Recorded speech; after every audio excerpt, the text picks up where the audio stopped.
Hi guys, ಇವತ್ತು paneer gravy ಮಾಡ್ತಾ ಇದ್ದೀನಿ. ನೋಡಿ, ಸೊಪ್ಪೆಲ್ಲ ನೀಟಾಗಿ ಸೋಸ್ಬಿಟ್ಟು ತೊಳೆದಿಟ್ಟಿದ್ದೀನಿ. ಚೆನ್ನಾಗಿ ತೊಳಿಬೇಕು, ಮಣ್ಣೆಲ್ಲ ಇರುತ್ತೆ.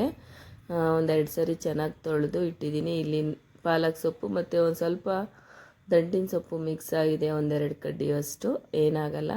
ಇದನ್ನು ಚೆನ್ನಾಗಿ ತೊಳೆದಿಟ್ಟಿದ್ದೀನಿ. ಈಗ ರುಬ್ಲಿಕ್ಕೆ ಚಕ್ಕೆ, ಲವಂಗ, ಸ್ವಲ್ಪ ಸೋಂಕಾಳು, ಒಂದೆರಡು ಹಸಿರು ಮೆಣಸಿನ್ಕಾಯಿ, ಅಂದರೆ ಶುಂಠಿ ಬೆಳ್ಳುಳ್ಳಿ ಪೇಸ್ಟ್ ಇಟ್ಟಿದ್ದೀನಿ. ನೀವು ಬೇಕಿದ್ರೆ ರುಬ್ಲಿಕ್ಕೆ ಶುಂಠಿ ಬೇಕಾದರೂ ಹಾಕೋಬೋದು. ಒಂದು 10 ನಿಮಿಷ ಗೋಡಂಬಿ ನೆನೆಸಿಟ್ಟಿದ್ದೀನಿ. ಮತ್ತು ಒಂದು ಈರುಳ್ಳಿ, ಒಂದು ಗಡ್ಡೆಯಷ್ಟು ಬೆಳ್ಳುಳ್ಳಿ, ಇಷ್ಟು ಬಿಡಿಸ್ಬಿಟ್ಟು ಒಂದು ಗಡ್ಡೆ ಬೆಳ್ಳುಳ್ಳಿ ಮತ್ತು ಒಂದು ಈರುಳ್ಳಿನ ಕಟ್ ಮಾಡಿ ಇಟ್ಟಿದ್ದೀನಿ. ಇದು ಒಗ್ಗರಣೆಗೆ ಕರಿಬೇವಿನ ಸೊಪ್ಪು ಮತ್ತು ಒಂದು ಈರುಳ್ಳಿ, ಪಲಾವ್ ಎಲೆ, ಇಷ್ಟು ಅಂದರೆ ಇದನ್ನು ಒಗ್ಗರಣೆಗೆ ಎತ್ತಿಟ್ಟಿದ್ದೀನಿ. ಇದನ್ನು ಹೂಕೋಸು ಚೆನ್ನಾಗಿ ಒಂದು 50% ಬೇಯಿಸಿಟ್ಟಿದ್ದೀನಿ. ಬಿಸಿ ನೀರಿಗೆ ಸ್ವಲ್ಪ ಉಪ್ಪು ಅರಿಶಿನ ಹಾಕ್ಬಿಟ್ಟು ಚೆನ್ನಾಗಿ ಬೇಯಿಸಿಡಬೇಕು. ಇದರಲ್ಲಿ ಹುಳ ಎಲ್ಲ ಇರುತ್ತೆ, ನೋಡಿಕೊಂಡೆಲ್ಲ ಚೆನ್ನಾಗಿ ಸೋಸ್ಬಿಟ್ಟು ಬೇಯಿಸಿಟ್ಟಿರೋದು. ಒಂದು 50% ಅಷ್ಟೇ ಬೇಯಬೇಕು. ಗ್ರೇವಿಗೆ ಹಾಕ್ತೀವಲ್ಲ ಅವಾಗೂ ಬೇಯುತ್ತೆ. ಹಾಗಾಗಿ ಒಂದು ಸ್ವಲ್ಪ ಬೇಯಿಸಿಟ್ಟಿದ್ದೀನಿ. ಮತ್ತು ಇದ್ರ ಜೊತೆ ಪನ್ನೀರ್ ಹಾಕ್ತಾಯಿದ್ದೀನಿ. ಮತ್ತು ಪನ್ನೀರು ಹೂಕೋಸು ಹಾಕಿ ಮಾಡೋದ್ರಿಂದ ತುಂಬ ಚೆನ್ನಾಗಿ ಬರುತ್ತೆ. ನೀವು ಇದೇ ರೀತಿ ಟ್ರೈ ಮಾಡಿ. ಚಪಾತಿ, ದೋಸೆ, ಪೂರಿ ಎಲ್ಲ ಚೆನ್ನಾಗಿ ಬರುತ್ತೆ. ಈಗ ಧನಿಯಾ ಪುಡಿನ ನೋಡ್ಬೋದು, ಒಂದು 2-3 ಸ್ಪೂನಷ್ಟು ಧನಿಯಾ ಪುಡಿ ಹಾಕ್ತೀನಿ. ಇದು ಪನ್ನೀರನ್ನ ಚೆನ್ನಾಗಿ ಸಣ್ಣ ಸಣ್ಣ ಪೀಸಸ್ಸಾಗಿ ಕಟ್ ಮಾಡಿಡಬೇಕು. ಇದನ್ನು ಖಾರದ ಪುಡಿ ನೋಡ್ಬೋದು, ಎಷ್ಟು ಬೇಕು ಖಾರಕ್ಕೆ ಅಷ್ಟು ಹಾಕ್ತೀನಿ. ತೋರಿಸ್ಲಿಕ್ಕೆ ಅಂತ ಬಾಕ್ಸಲ್ಲಿ ಇಟ್ಟಿದ್ದೀನಿ ಅಷ್ಟೇ. ಬಿಸಿ ನೀರು ಈಗ ಬಿಸಿ ಆಗಿದೆ, ಚೆನ್ನಾಗಿ ಬಿಸಿ ಆಗಬೇಕು. ಈಗ ತೊಳೆದಿಟ್ಟಿದ್ನಲ್ಲ ಸೊಪ್ಪು, ಈ ಸೊಪ್ಪು ಹಾಕಿ ಸ್ವಲ್ಪ ಹೊತ್ತು. ಈ ಸೊಪ್ಪನ್ನು ಅಷ್ಟೇ ಜಾಸ್ತಿ ಬೇಯಿಸ್ಲಿಕ್ಕೆ ಹೋಗ್ಬಾರ್ದು. ಒಂದು 2-3 ಕುದಿ ಬಂದರೆ ಸಾಕು. ಜಾಸ್ತಿ ಬೇಯಿಸಿದ್ರೆ ಆ ಕಲರೆಲ್ಲ ಹೋಗ್ಬಿಟ್ಟು ಬೇರೆ, ಅಂದರೆ ಗ್ರೀನ್ ಕಲರ್ ಬರಲ್ಲ. ಗ್ರೀನ್ ಕಲರೇ ಇರಬೇಕು ಅಂದರೆ ಒಂದು 2-3 ಕುದಿ ಬರಲಿ ಸಾಕು. ಇದಕ್ಕೆ ಸ್ವಲ್ಪ ಉಪ್ಪು ಹಾಕಿ ಬೇಯಿಸ್ಕೊಳ್ಳೋದ್ರಿಂದ ಕಲರ್ ಚೇಂಜ್ ಆಗೋಲ್ಲ. ಇದನ್ನು ಬೇಯಲಿಕ್ಕೆ ಇಟ್ಟಿದ್ದೀನಿ. ಇದು ಬೆಂದ ಮೇಲೆ ಸಪ್ರೇಟಾಗಿ ತೆಗೆದ್ಬಿಟ್ಟು ಸ್ವಲ್ಪ ಬಿಸಿ ಎಲ್ಲ ಹೋಗಲಿಕ್ಕೆ ತೆಗೆದಿಟ್ಟು ಮಿಕ್ಸಿಗೆ ಹಾಕಬೇಕು. ಇದೇ ರೀತಿ ಬೇಯಿಸ್ಕೊಂಡು ಗ್ರೇವಿ ಮಾಡೋದು. ಈಗ ನೋಡ್ಬೋದು, ಸ್ವಲ್ಪ ಉಪ್ಪು ಸೇರಿಸ್ದೆ. ಉಪ್ಪು ಸೇರಿಸೋದ್ರಿಂದ ಕಲರ್ ಚೇಂಜ್ ಆಗೋಲ್ಲ ಅಂತಾರೆ. ಹಾಗಾಗಿ ಈಗ ಮಿಕ್ಸಿ ಜಾರ್ಗೆ ಒಂದು ಟೊಮೆಟೊ, ಬೆಣ್ಣೆನೂ ತೊಗೊಂಡಿದ್ದೀನಿ, ಸ್ವಲ್ಪ ಒಗ್ಗರಣೆಗೆ ಬೇಕಾಗುತ್ತೆ ಅಂತ. ಒಗ್ಗರಣೆಗೆ ಬೆಣ್ಣೆ ಇದ್ದರೆ ಹಾಕಿ, ಇಲ್ಲಾಂದರೆ ಬೇಡ. ಇಷ್ಟು ಬೆಣ್ಣೆ ತೊಗೊಂಡಿದ್ದೀನಿ. ಇದು ಒಂದು ಟೊಮೆಟೊ ಕಟ್ ಮಾಡಿಟ್ಟಿದೆ, 1-2 ಟೊಮೆಟೊ ಇದೆ. ಇದು ಟೊಮೆಟೊ ಮತ್ತು ಈರುಳ್ಳಿ, ಬೆಳ್ಳುಳ್ಳಿ. ನೀವು ಬೇಕಿದ್ರೆ ಇವಾಗ ಶುಂಠಿ ಬೆಳ್ಳುಳ್ಳಿ ಪೇಸ್ಟ್ ಹಾಕಲ್ಲ ಅನ್ನೋದಿದ್ರೆ ನೀವು ಬೇಕಿದ್ರೆ ಶುಂಠಿ ಹಾಕ್ಕೊಳ್ಳಿ. ಈಗ ಗೋಡಂಬಿನೂ ಸೇರಿಸ್ತಾ ಇದ್ದೀನಿ. ಇದಿಷ್ಟು ಪೇಸ್ಟ್ ಮಾಡಲಿಕ್ಕೆ, ಅಂದರೆ ಮಿಕ್ಸಿಗೆ ಹಾಕ್ಲಿಕ್ಕೆ ರೆಡಿ ಮಾಡಿಕೊಂಡೆ. ಚಕ್ಕೆ, ಲವಂಗ ಮತ್ತು ಸೋಂಕಾಳು ಇದಕ್ಕೆ ಸೇರಿಸ್ತಾ ಇದ್ದೀನಿ. ಗ್ರೇವಿ ಒಳಗಡೆ ಡೈರೆಕ್ಟಾಗಿ ಒಗ್ಗರಣೆಗೆ ಹಾಕಿದ್ರೆ ತಿನ್ನಬೇಕಾದ್ರೆ ಬಾಯಿಗೆ ಸಿಗುತ್ತೆ. ಈ ರೀತಿ ರುಬ್ಲಿಕ್ಕೆ ಹಾಕ್ಬಿಟ್ಟು ರುಬ್ತಾ ಇದ್ದೀನಿ. ನೋಡ್ಬೋದು, ಇದು ಸೊಪ್ಪು ಬೆಂದಿದೆ. ಈಗ ನೋಡಿ, ಕಲರ್ ಚೇಂಜ್ ಆಗಿಲ್ಲ. ಸ್ವಲ್ಪ ಉಪ್ಪಾಕಿ ಬೇಯಿಸ್ಕೊಳ್ಳೋದ್ರಿಂದ ಕಲರ್ ಚೇಂಜ್ ಆಗಲ್ಲ. ಈ ಸೊಪ್ಪೆಲ್ಲ ತೆಗೆದಿಡ್ತಾ ಇದ್ದೀನಿ. ಈ ಸೊಪ್ಪೆಲ್ಲ ತೆಗೆದಿಟ್ಟಿದ್ದಾಯಿತು. ನೋಡ್ಬೋದು, ಪನ್ನೀರೆಲ್ಲನೂ ಈ ರೀತಿ ಎಲ್ಲ ಕಟ್ ಮಾಡಿ ಇಟ್ಟಿದ್ದೀನಿ. ನೀವು ಅಂಗಡಿಯಿಂದ ತಂದು ಪನ್ನೀರ್ ಮಾಡಂಗಿದ್ರೆ ಈ ರೀತಿ ಚೆನ್ನಾಗಿ ಪೀಸಸ್ಸಾಗಿ ಕಟ್ ಮಾಡಿಬಿಟ್ಟು ಅದರಲ್ಲಿರೋ ನೀರೆಲ್ಲ ನೀಟಾಗಿ ಈ ರೀತಿ ತೋರಿಸಿದ್ನಲ್ವ, ಹಿಂಡ್ಬಿಟ್ಟು ನೀರು ತೆಗೆದಿಟ್ಕೊಳ್ಳಿ. ಮನೆಯಲ್ಲೇ ಮಾಡೋದಿದ್ರೆ ಚೆನ್ನಾಗಿರುತ್ತೆ. ಅಂಗಡಿಯಲ್ಲಿ ತರೋದ್ರಿಂದ ಎಷ್ಟು ದಿನ ಆಗಿರುತ್ತೋ ಪ್ಯಾಕ್ ಮಾಡಿ. ಹಾಗಾಗಿ ಅದರಲ್ಲಿ ಹಾಲಿಂದೊಂದು ಸ್ಮೆಲ್ ಇರುತ್ತೆ. ಹಾಗಾಗಿ ತೊಳೆದ್ಬಿಟ್ಟು ಹಾಕಿ. ಈಗ ಒಂದು ಬಾಣಲಿಗೆ ಒಂದು 2-3 ಸ್ಪೂನ್ ಎಣ್ಣೆ ಹಾಕ್ಬಿಟ್ಟು ಈ ಪನ್ನೀರ್ನೆಲ್ಲ ಚೆನ್ನಾಗಿ ಫ್ರೈ ಮಾಡ್ಕೊತಾ ಇದ್ದೀನಿ. ಈ ಫ್ರೈ ಮಾಡ್ಕೊಂಡು ಹಾಕೋದ್ರಿಂದ ತುಂಬ ಟೇಸ್ಟು ಇರುತ್ತೆ, ಚೆನ್ನಾಗಿರುತ್ತೆ. ಹಾಗಾಗಿ ಪನ್ನೀರೆಲ್ಲ ಸ್ವಲ್ಪ ಚೆನ್ನಾಗಿ ಎಣ್ಣೆ ಹಾಕ್ಬಿಟ್ಟು ಫ್ರೈ ಮಾಡಿ ಎತ್ತಿಡ್ತಾ ಇದ್ದೀನಿ. ಈ ರೀತಿ ಮಾಡೋದ್ರಿಂದ ತುಂಬ ಚೆನ್ನಾಗಿರುತ್ತೆ.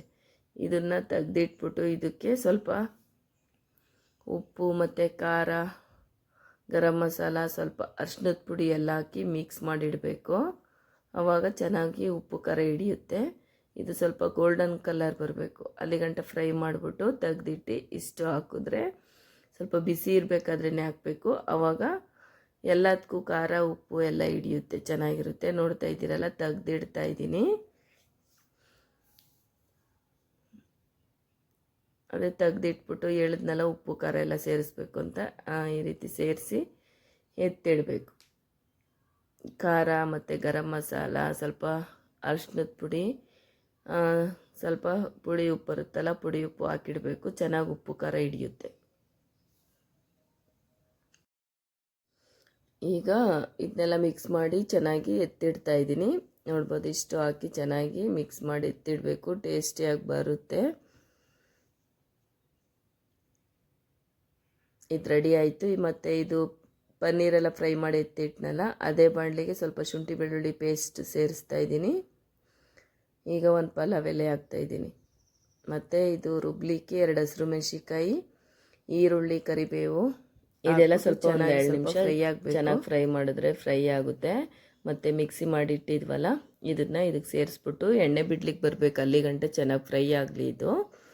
ಮತ್ತು ಇದಕ್ಕೆ ಸೊಪ್ಪೆಲ್ಲ ಬೇಯಿಸಿಟ್ಟಿದ್ನಲ್ಲ, ಪಾಲಕ್ ಸೊಪ್ಪು, ಅದನ್ನು ಸ್ವಲ್ಪ ಎಲ್ಲ ಮಿಕ್ಸಿಗೆ ಹಾಕಿ ಇಟ್ಟಿದ್ದೀನಿ. ಮತ್ತು ಇದಕ್ಕೆ ಸೇರಿಸಿದ್ದೀನಿ. ಇದಕ್ಕೆ ಸೇರಿಸಿರೋ ಕ್ಲಿಪ್ಪಿಂಗು ಮಿಸ್ ಆಗಿದೆ.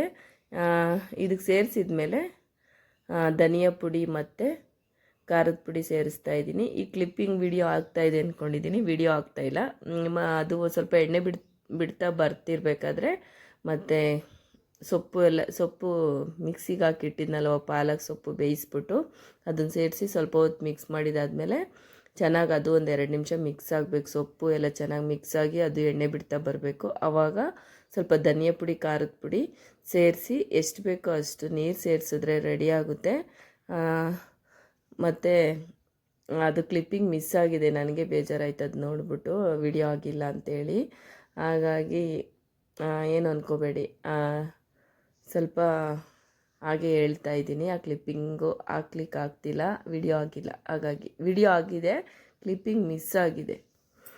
ಇದು ಒಂದು 2-3 ಕುದಿ ಚೆನ್ನಾಗಿ ಬರಬೇಕು. ಈ ಚೆನ್ನಾಗಿ 2-3 ಕುದಿ ಬಂದಮೇಲೆ ನಿಮಗೆ ತೆಳ್ಳಗೆ ಬೇಕೋ, ಸ್ವಲ್ಪ ನೀರಂಗೆ ಗಟ್ಟಿಗೆ ಬೇಕೋ ನೋಡಿಬಿಟ್ಟು ಎಷ್ಟು ಬೇಕೋ ಅಷ್ಟು ನೀರು ಹಾಕ್ಕೊಳ್ಳಿ. ಇಡ್ಲಿಗೆ ಬೇಕು ಅನ್ನೋದಿದ್ರೆ ಸ್ವಲ್ಪ ಜಾಸ್ತಿ ನೀರು ಹಾಕಿದ್ರೂ ಟೇಸ್ಟಿಯಾಗಿ ಬರುತ್ತೆ.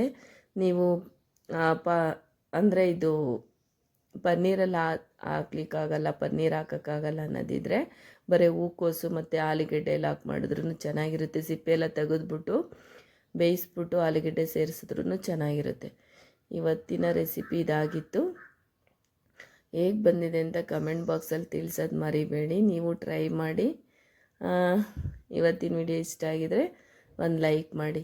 ಇವಾಗ ಇದು ಬೆಂದಿದೆ ಅಲ್ವಾ, 1-2 ಕುದಿ ಬಂದರೆ ಸಾಕು ಅಂದ್ಬಿಟ್ಟು ಇವಾಗ ಸೇರಿಸ್ತಾ ಇದ್ದೀನಿ. ಬೇಯಿಸ್ಕೊಂಡಿರೋಂಥ ಹೂಕೋಸು ಮತ್ತು ಪನ್ನೀರು ಎಲ್ಲ ಇವಾಗ ಸೇರಿಸಿ 1-2 ಕುದಿ ಬಂದರೆ ಸಾಕು, ಚೆನ್ನಾಗಿ ಬೆಂದಿರುತ್ತೆ. ನೋಡ್ತಾ ಇದ್ದೀರಲ್ಲ, ಈ ರೀತಿ ಮಿಕ್ಸ್ ಮಾಡಿ ರುಚಿಗೆ ತಕ್ಕಷ್ಟು ಇವಾಗ ಉಪ್ಪು ಹಾಕಬೇಕು. ನೀವು ಸೊಪ್ಪು ಬೇಯಿಸ್ಲಿಕ್ಕೂ ಉಪ್ಪು ಹಾಕಿದ್ರಿ, ಮತ್ತು ಇದಕ್ಕೂ ಅಷ್ಟೇ ಇವಾಗ ಉಪ್ಪು ಹಾಕ್ತಾಯಿದ್ದೀನಿ. ಉಪ್ಪು ಹಾಕಿರೋ ಅಂಥ ಕ್ಲಿಪ್ಪಿಂಗು ಅಷ್ಟೇ ಮಿಸ್ ಆಗಿದೆ. ಹಾಗಾಗಿ ರುಚಿಗೆ ತಕ್ಕಷ್ಟು ಉಪ್ಪು ಹಾಕ್ಕೊಳ್ಳಿ. ನಾನು ಇದನ್ನು ಚಪಾತಿ ಜೊತೆ ಕಾಂಬಿನೇಷನಾಗಿ ಮಾಡಿದ್ದೆ.